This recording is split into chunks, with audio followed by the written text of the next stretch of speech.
Hey, what's up? My name is Darko, and in this video I'm here with my mum, and we're going to share her results on how she overcame her shoulder pain with the stuff I showed her, and also how she's implementing the strategies and protocols that I'm giving her to optimize her nutrition so she can have more longevity and more pain-free movement. So mum, welcome.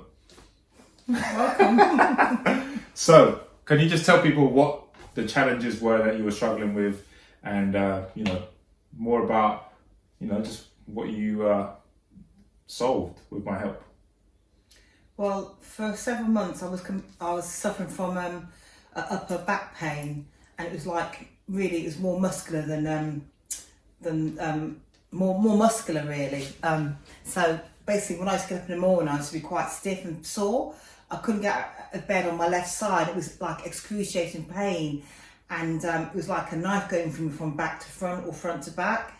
So I couldn't get to see my GP. So what I did, I took upon myself to make an appointment with a physio.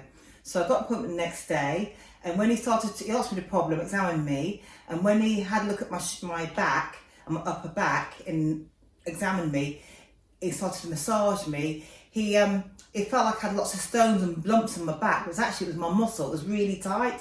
So what he tried to do was knead it out and smooth it out, but it was just so painful, and he used oils and it was quite hot, but it did help a bit, and he gave me some exercises, but obviously after a few days it'd be stiff again and painful, and I'd go back again a week later to see him. So it was like a revolving cycle. I would get better, then get worse again and better.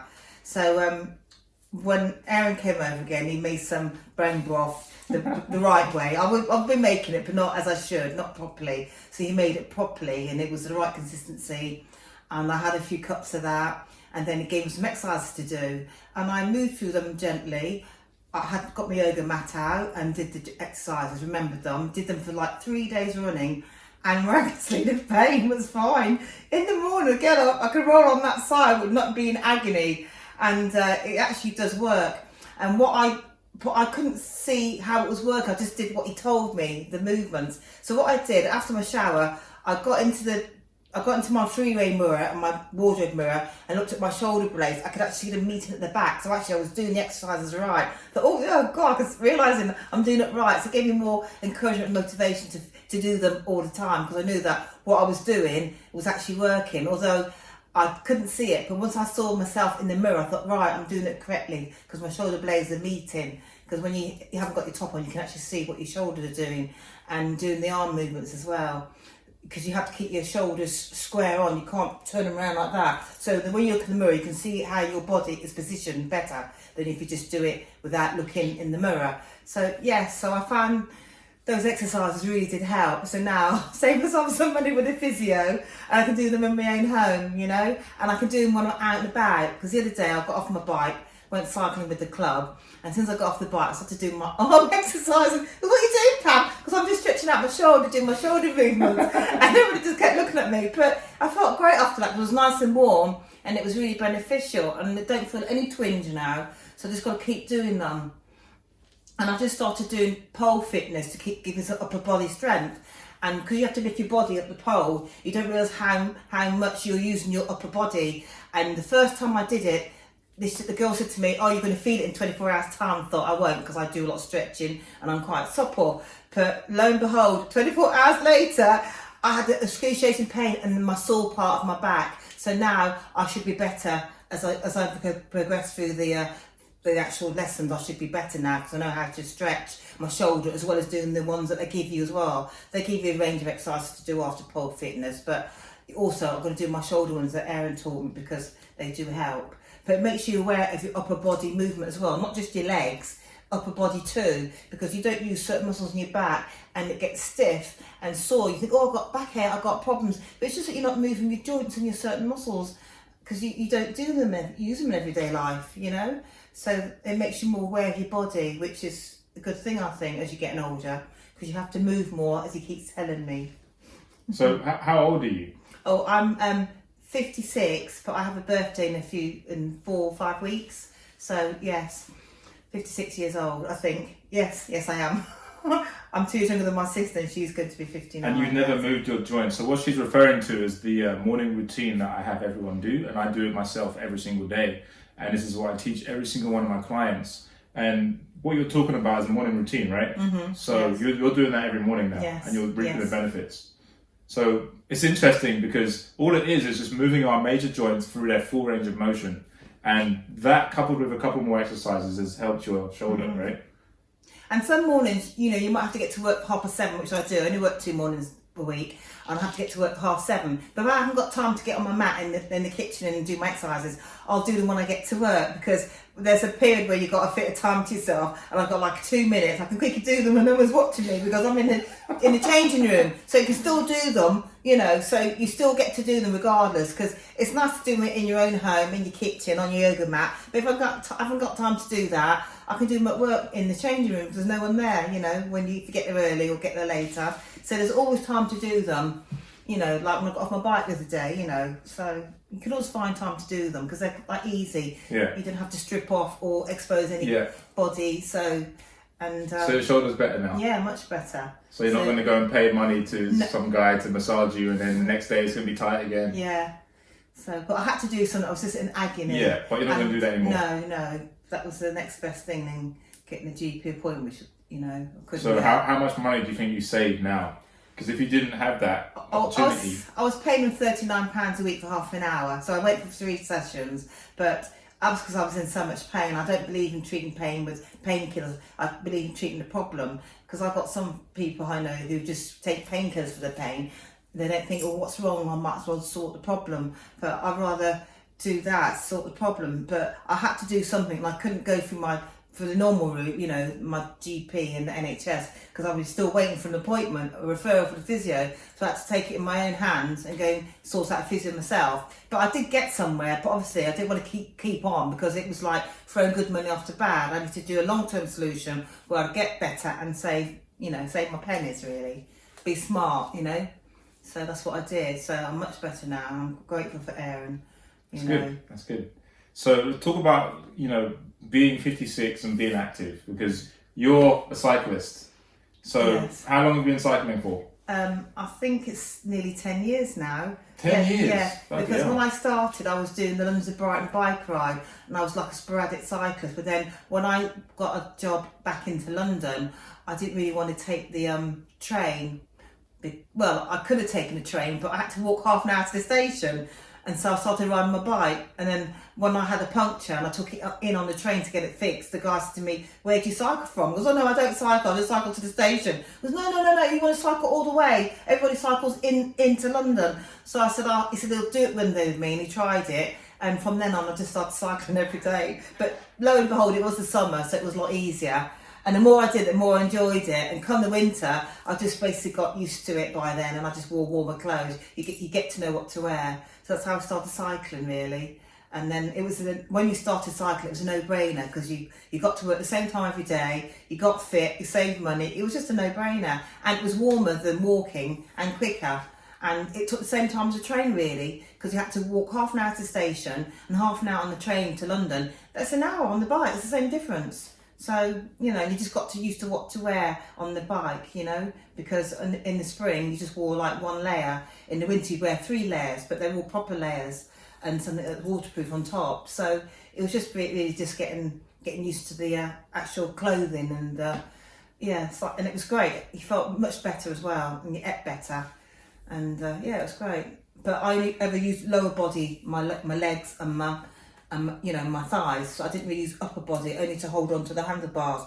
So really doing all the other movements like arms, doing the plank, you know, lean on your arms, strengthen your arms is all important. But you forget about that, because you think, oh, I'm doing aerobic activity, I'm doing my legs. But no, you've got to do it all everywhere, you know. So the cycling is, even though it's good, it's just not the full solution. Is that what you're saying? Yes, because I have cyclist friends who have other problems. Like I had one who had back pain, had back problems, and because he's a cyclist, he thinks he's okay, he doesn't have to do anything else, but you still have to do strengthening exercises on upper body. They think, I don't need to do none of these weights and all that, but you do. You need to be all over fitness, all over strength, so you cycle better, you've got a full range of movements, and you can function better, basically. They take it for granted, really. That's why things like yoga and Pilates are important, you see. People take all these things for granted. Because even when I was doing my pole fitness, I was like just swinging around the pole and holding on correctly and just getting the technique right. I was like starting to perspire and I was like out of breath. I thought, my God, I'm just going around the pole and I'm out of breath. I'm actually, my heart rate had quickened and I was actually taking, deep breathing because I was getting out of breath. People take things like that for granted, but it was very good aerobic activity. Yeah, what about the strengthening work for lower body? How does that help with you in the cycling? Lower body, yeah. Yes, because you use your legs a lot in cycling, you have to push down, and because you're wearing cleats, you have to pull up. Because it's not just a pushing down, it's a pulling up. So your feet are clipped in these like cleats on your shoes, and it's this motion, and it's not just a pushing down, it's a pulling up, because that's what keeps your momentum going. So I found with the split squats, you're actually concentrating on the this part, your leg, front part. What's it called again? Flexors. Well, you're stretching your hip Hip flexors, yeah. Because femurs. that's very important. Because when you get tired, you can feel it in cycling. You really slow down, so they need to be strong and actually working efficiently. So this is very good for that. And when you do those exercises, you realise how unstrong, how not unfit, but how much more you need to work on those muscles. You feel, gosh, they're not as good as it could be. Yeah. I'm not as strong as I could be. So you realise when you start doing them that you're not as strong as you thought you were. So it's an eye opener really. So wake up call really. Because you just take it all for granted because you think you're cycling, you're getting your exercise, but you still need to strengthen like your knees, the areas around. It's just psychology, I suppose, isn't it? What's the word?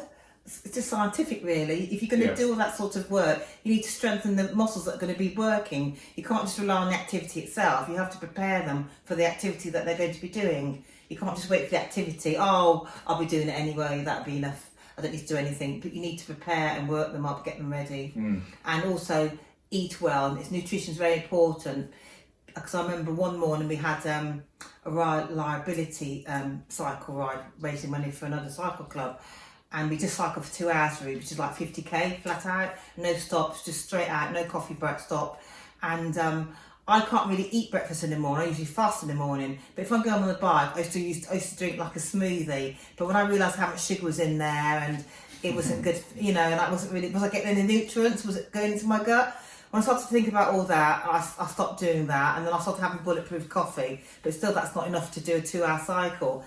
So what I did the other day, I had a fatty breakfast, and because I can't eat, I made sure I got up extra early and had a slow breakfast of a slow fried egg and butter, and I fried a piece of bacon in its own fat in the pan, and I had those, and actually it wasn't too bad because I can't really eat in the morning, but I ate those, and I was better for it because we had some hills, and I found myself okay. My legs weren't aching, they weren't feeling hollow because I had enough fat in me to keep me going. Because then I since found out that the heart is better fueled with fat than carbs. So now I realise fat is good for the body. I thought you needed carbs for the muscles to keep going, but it's all a myth, isn't it? And it just makes you tired and sluggish, really. So yeah, fat is better for fuel, and I know it's good for the heart now. What do all your cycling buddies say about that? I can't even go with my cycling buddies because they're all men. They think they know it all, so you just got to listen to them all. But when you hear them thinking, "Oh, you know what I had for breakfast this morning? I had a bowl of porridge,"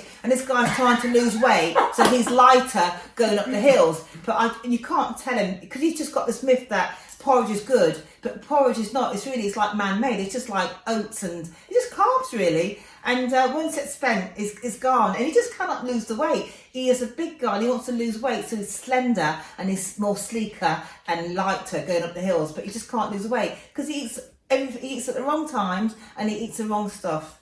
And he loves a beer, so that's carbs itself, and it's empty calories. He loves a beer. He loves rugby, so he loves a beer. So it's hard for him to lose the weight, and he eats a lot of porridge and he'll have like bread as well, lots of bread. When we go to the cafe, he's eating lots of bread too. So. But I can't begin to tell him because I need an expert to talk to him like Aaron really, because I don't think he'll listen to me. But I'm not trying to tell him I had a bulletproof coffee. Oh, Pam, you need more than that. You can't survive on that. But I was good for the first half hour, an hour. After that, I started to sort of fade because I didn't have enough. So when I had the fried egg and the bacon, I was a lot better and had a nice creamy milk drink as well, and my protein drink on the bike, and that was fine. But we did have a stop as well, so that did help. We had a coffee stop, we call it, and I had beans on toast. Although, because I couldn't eat any more egg and sausage or bacon, because I was so full up from the morning breakfast. But you have to know your body, know what you can eat and when you can eat. But if you have to maximise, so basically, for instance, if you can't eat certain foods in the morning, you can't eat at all, eat the best thing. The smallest amount, the best thing for you. That's better than nothing sometimes, than eating the wrong stuff, because you just feel bloated and worse for it. What about this morning? You said... so this morning, okay, I got up, I got up late actually. I was like 5 minutes late for work. It was only a small job I did in the morning, and I cycled because it's only like 5 minutes down the road. So I cycled there, and I took my coffee sachet with me, and on the way back I was quite hollow because I'd done 3 hours work and I had nothing to eat really, so I had to come uphill on the way home, and I like to keep my momentum going. So when I come back, I started potting around the kitchen, did a bit of tidying up in the kitchen from the night before, and I found myself getting really hungry really early, because usually I get hungry around about 1 o'clock, and that's the time I start eating, because I don't eat in the morning normally. And I thought, that's a bit early, so I realised then that I needed to eat something. So Erin had just finished some bone broth, so she gave me a cup of bone broth, and the leftover fat from the that fallen off the bone gave me the oxtail with the fat and the meat. So I ate that first, sprinkled a bit of Himalayan salt on it, and then I had that, and I had the bone broth. And hunger pains just went like that. And I didn't feel like full or bloated. I just felt, they just like vanished. And I just didn't feel full, or just felt fine. It's like someone's turned off the switch, the hunger switch. But I just had a little light bit of broth, clear, light broth, and a bit of oxtail, fat and meat. And it just went like that. And that's all I've eaten today. It's now 4 o'clock. I've had a glass of milk, some Jersey milk, full cream, and I'm not hungry at all because I've eaten fats. And realised that the key is I've ate fats, and I've ate the bone broth, which is nutritious. It's giving me all my nutritional needs, and I've ate fat, and that's what sustained me. And I'm not bloated or full up. I just like someone's turned off the hunger switch. So I'm going to look in. I was just looking in the fridge now to see what I'm going to eat tonight. I fancied like some of the grass-fed steak, 20% fat, with some calf liver. I'm just going to mix it up and make a nice little meal with that. And it's because I'm going to pole fitness later, you see. So yeah, so I'll have that. But so far, I've noticed since I've been drinking water, because this is January now, and although Erin thinks I drink, because I have an occasional drink when I go out. I don't buy alcohol to drink in the house, but I have an occasional drink when I go out. But I do have the odd glass of cider at home. If I go out, I'll buy some cider. But that's over the whole month, probably 10 drinks over the whole month, and it's still too much, Erin says. But anyway, as it's dry January, I know I can take or leave a drink. I drink water instead of anything else, water and coffee and milk. And on Thursday I'd have a glass of water. And since I've been doing that, I notice my skin is a lot fresher. But then I haven't used the vitamin C serum and a skin cream with vitamin C in. But I think it's more so the water. And I've noticed that when I go out, I went out on Friday to the pub, the band was playing, and me and my friends were there, and I don't need a drink to have a good time. So when the music came that I liked, I went onto the dance floor, and then they all followed me, and we were all having a good time. So really, and you don't really need to have a drink to have a good time, but I know that anyway. And when my friend said to me, "What are you drinking, Pam?" Because when I got there, they're already there, and I could see they had a glass of wine, a big large glass of wine, and it smelled really good. Because I thought I haven't had a glass of wine before Christmas time. And I said, "What are you drinking, Pam?" It says, "Water." Water? I says, "Yeah, it's dry January. Besides, I have sparkling water." Oh God! And they got me water, and I drank it, and it was like I just drank it, and I didn't really notice I was drinking water because you get so used to it. So really, it's like a habit now. I don't know why I didn't drink so much water before, because it's really refreshing. And when you're thirsty, it quenches your thirst much better than any sweet drink, because the sweet sugar drink just makes you more thirstier, and it's just refreshing. It's like, I don't know.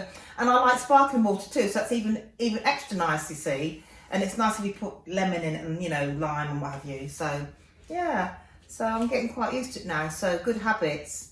And I think I'll continue. But Dry January is it's a public health initiative for people who wanted to, cut out, because January's such a dull month. And after all the, when you indulge in Christmas, all the food and drink, it's a good time to sort of like lean off all the extra stuff that you were having over Christmas. And because it's such a dull, boring month, it's you spent all your money and it's cold and it's dull and it's, so it's a good time to do dry January. But I think I might, do it for a week at a time throughout the year, or 2 weeks, because really I don't really need a drink. I realise that now. I can go out and have a good time and just drink a soft drink.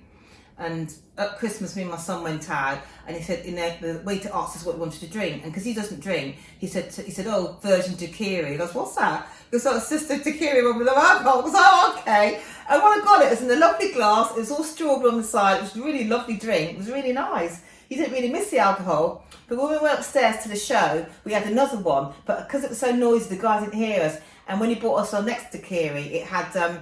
He said, Mum, I think it's got alcohol in it. I goes, it has, I think it's either rum or, tastes like it had a bit of rum, but it didn't taste as nice as the other one that was fresh. It tasted a bit like, I don't know, it tasted a bit heavy and sweeter and a bit like, it didn't taste as fresh and uplifting. So we did drink it, but, we didn't have any more after it. We just had, water.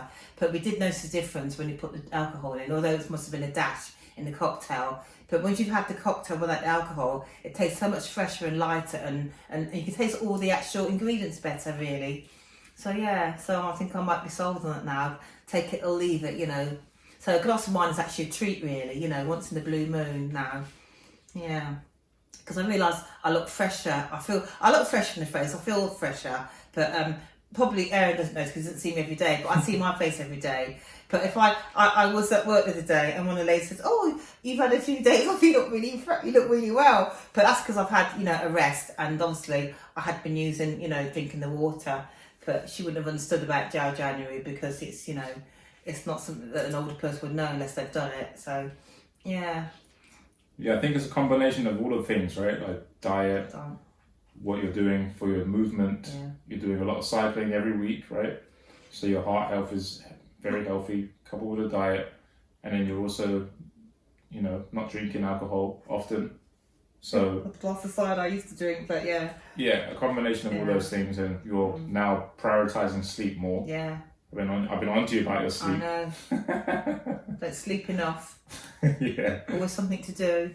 Yeah. Always something to read. But you see, there's so many aspects, right, of health. It's not just about food. Yeah. Like most people just fixate on the food and they just forget about the fact that they smoke 10 cigarettes a day. They're always drinking alcohol. They're not getting enough sleep. They're not moving their body, but they're just focusing on carbohydrates. Like carbs, they're just focusing on the food.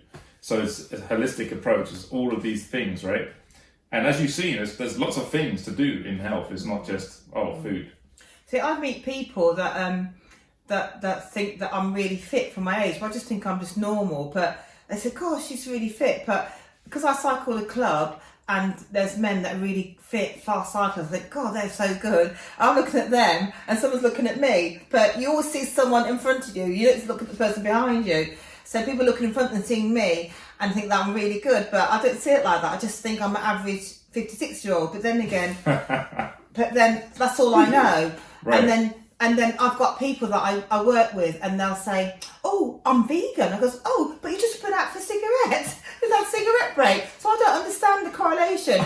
And like at work, we've got 3 levels. We've got a lift and we've got ground floor, first floor and second floor. So if I put anything in the lift, like the heavy drug trolley, because it's so slow, I just push it in, push a button and run up the stairs. And I always beat the lift because it's so slow. And people go, look at her. But I said, it's only 1 flight of stairs, 14 steps. I take 2 at a time, because when you cycle up the hill that's as steep as a staircase, it takes you 10-15 minutes. You know it, you feel it, because you think, oh my God, when's it going to end?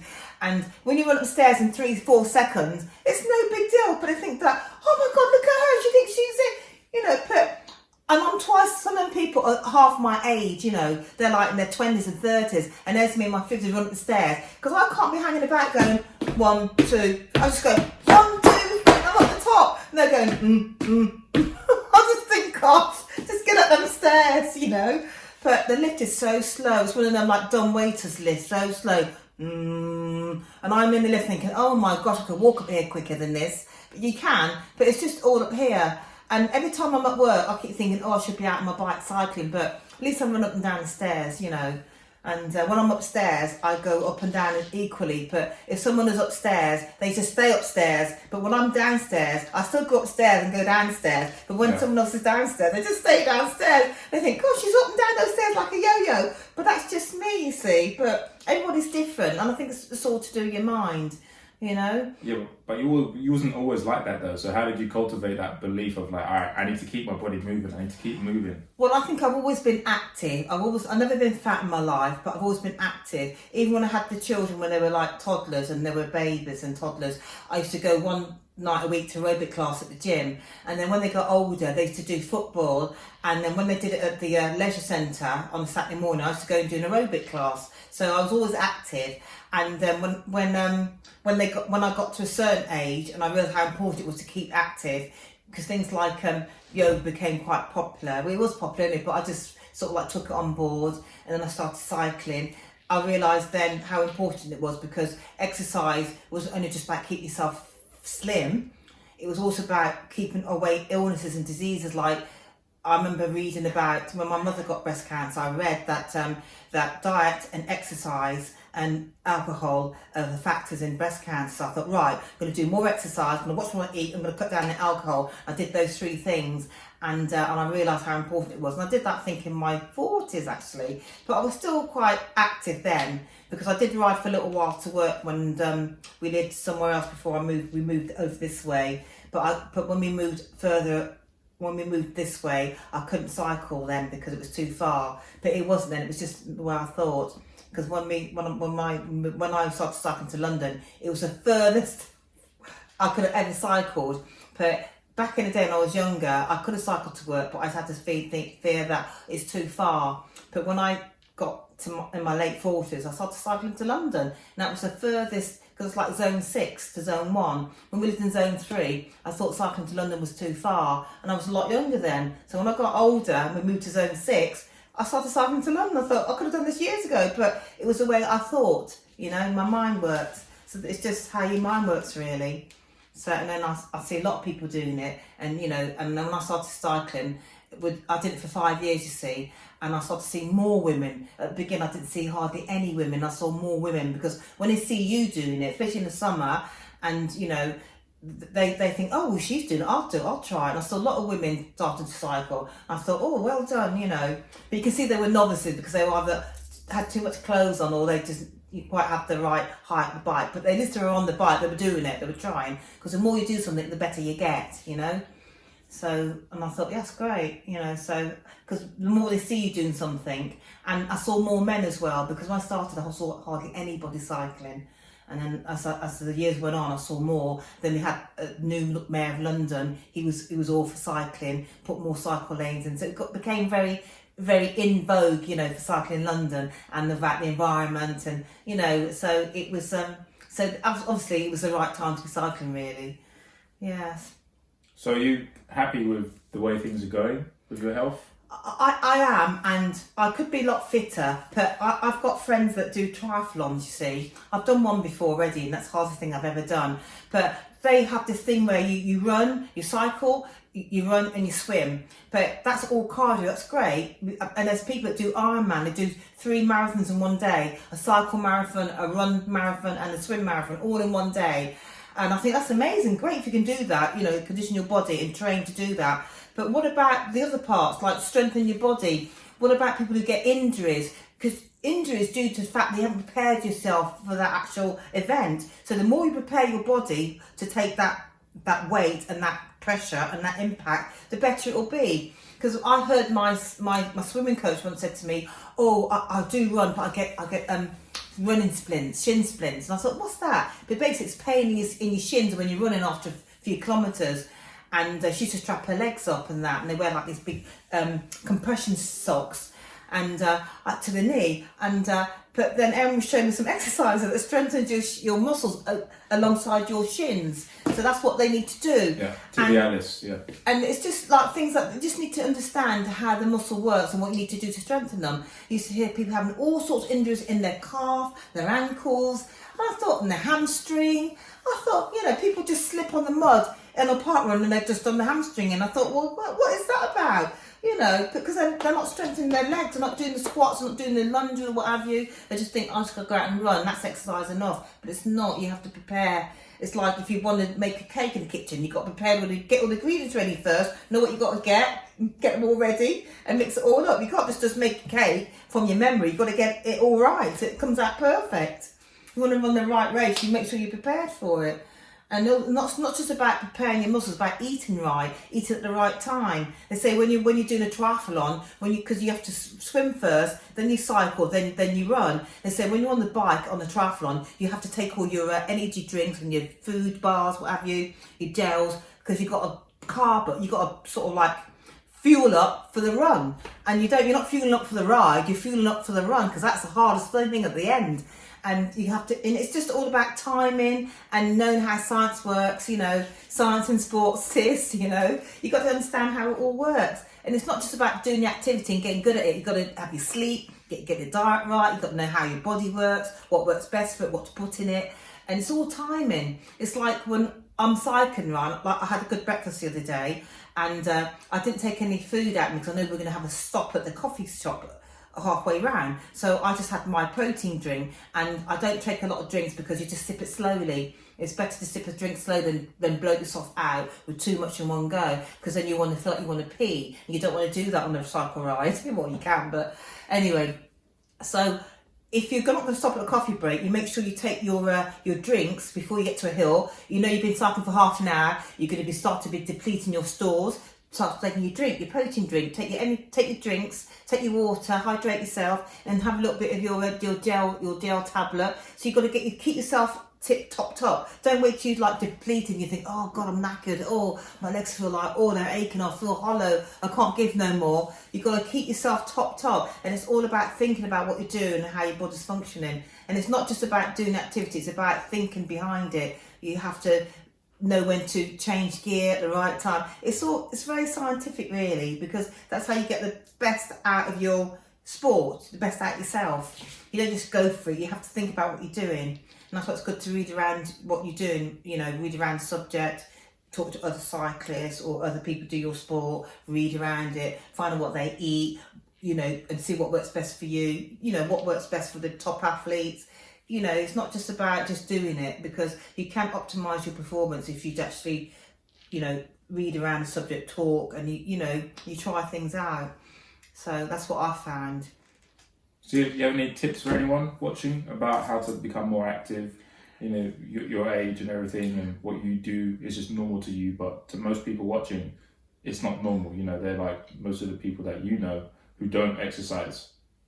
I always say to people, it's as long as you do something, as long as you're moving, because you might like dancing, you might go dancing like once or twice a week, and people think, oh, that's not exercise, but it is, because if you're dancing non-stop for 2-3 hours, you're actually going to work up a sweat and you're going to be out of breath, and it's good aerobic activity, so don't take even that for granted.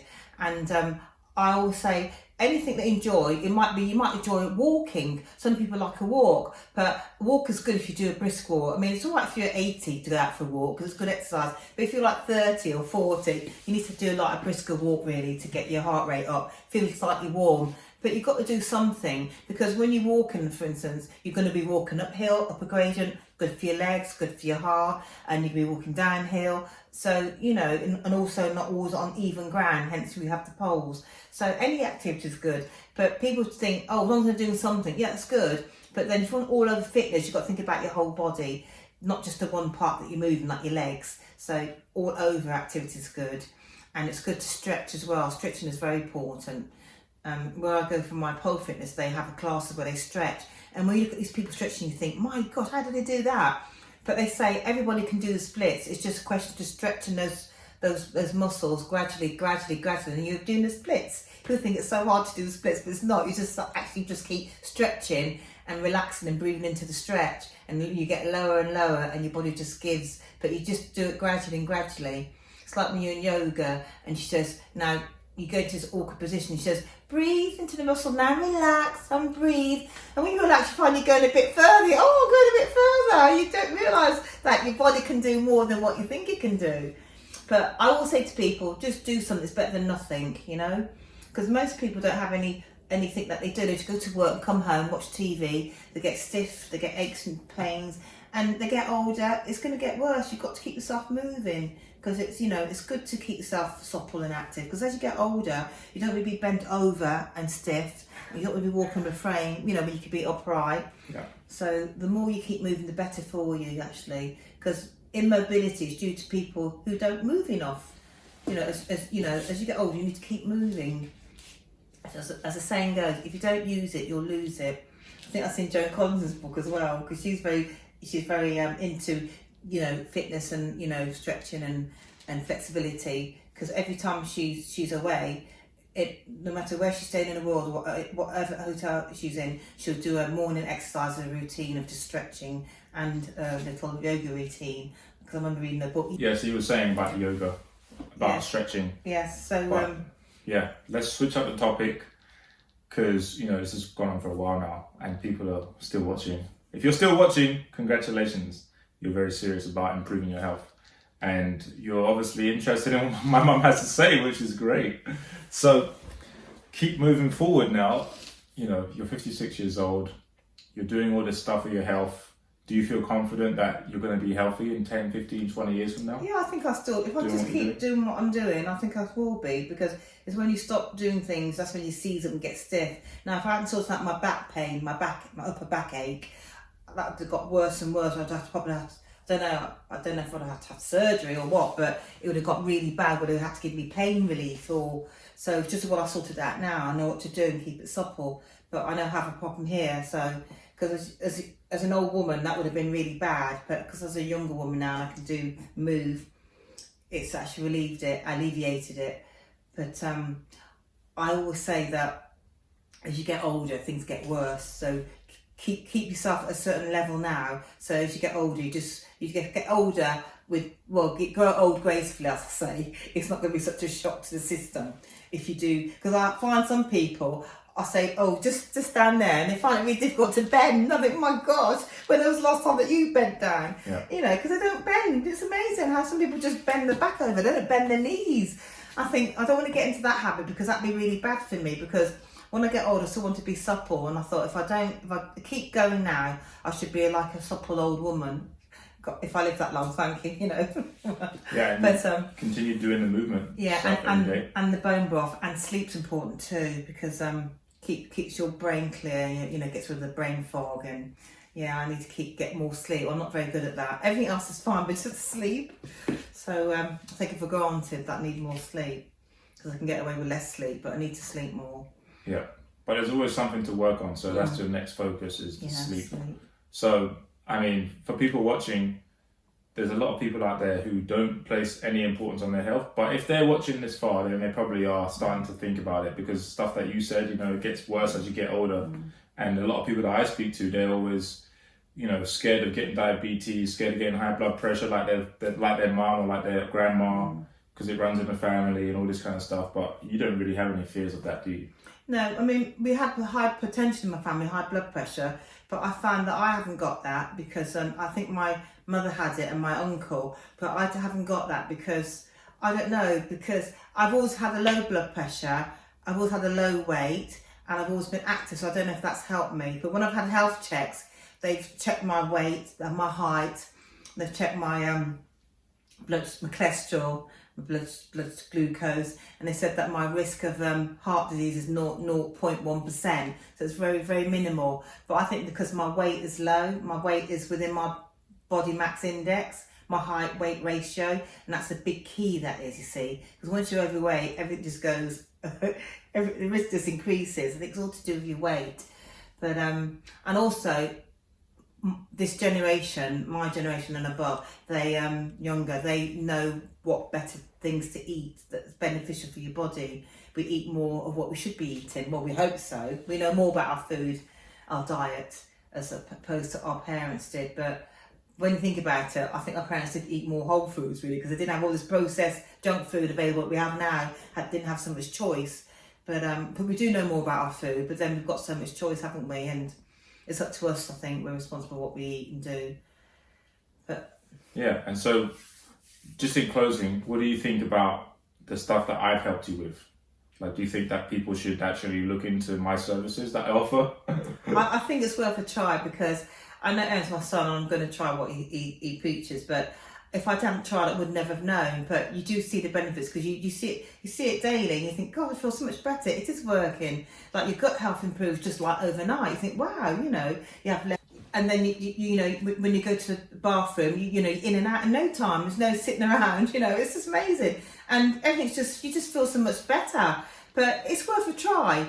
I mean, if something's good and it's got good evidence behind it and it's been proven, you know, why not try it if you want to improve your health? I mean, at the end of the day, it's up to you. It's your responsibility. You know, you are what you eat and you are what you do. So if you want to live better and longer without any illness and disease, you need to try these things, because we've just all been following the leader for so long, following sheep. We've just been like sheep. We just have all these myths that we believe, and we have somebody to question it and disprove it. Then it gets everybody thinking, oh, maybe they have got a point. Oh yeah, that's true. It wasn't around 100 years ago. Yet we didn't eat all this rubbish then, or we ate all this then, and we didn't have it then. I wonder why. Oh yeah, we're having this now. We're doing that now. That's different. So it gets you thinking and questioning things, because you can't always believe what you hear, and you can't always, you know, you have to question things and try out for yourself. And when you start to try out things, and you realise there is some truth in that, you know, because for years, you know, I had, you know, I had flatulence, and it was just basically eating all the processed bad food I ate. And I didn't realise sugar was in everything you eat. Sugar is in everything you eat. And sugar is a precursor for vitamin C. If you have too much sugar in your body, you can't absorb vitamin C. And then they say that you need iron in your body to absorb vitamin C. But if you've got sugar, you can't anyway. So it's just a, you know, it's just a revolving cycle. You gotta cut the chain. You gotta cut the chain, cut it out. Then you'll start to feel the benefits. You know, break the chain, as I say. Break the sugar, and you'll absorb the vitamin C. So, yeah. Yeah, that's pretty much it. So, in closing, guys, if you want to get more information on how I can help you, specifically watching this, optimize your health, then go to the link below this video, or just go to cultivate.net and go ahead and apply for your free call. And on that call, we're going to get on the call, and then we're going to talk for 45 minutes, talk about where you're at right now, where you want to go, what's holding you back, and map out a game plan to get you there. And then if it's a good fit, then I'll invite you into the program. If not, then all good. You're going to get clarity on what your problem is costing you, not just in your health, but in other areas of your life as well. All right, so go to cultivate.net or click the link below this video. And Mum, it was great having you on. Thanks for sharing all that value, and we'll see you in the next one.